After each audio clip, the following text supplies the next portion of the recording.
Hi families, here's a little video on how to find out if fractions are equivalent. So if we're looking at the fractions 2/3 and 4/6, and we're being asked to compare them, we have a few questions we need to ask ourselves first. First, do they have the same numerator? No, they do not. Next, do they have the same denominator? Also no. So if our answers are no to both of those questions, we need to move on to finding a least common denominator. So what you're going to do is you have to list the multiples of both denominators until you find the smallest multiple they have in common. So here we're going to list the multiples of 3. Here we'll list the multiples of 6.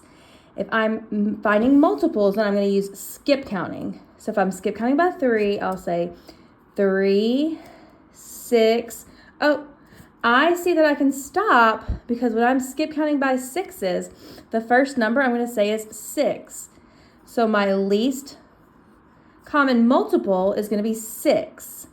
Now I have to ask myself a few questions. Does 2/3 already have 6 in the denominator? No, not yet. So now I have to change 2/3 to equal something sixths. To figure this out, I have to say, how do I get from 3 to 6 using multiplication or division? Well, I know that 3 times 2 equals 6.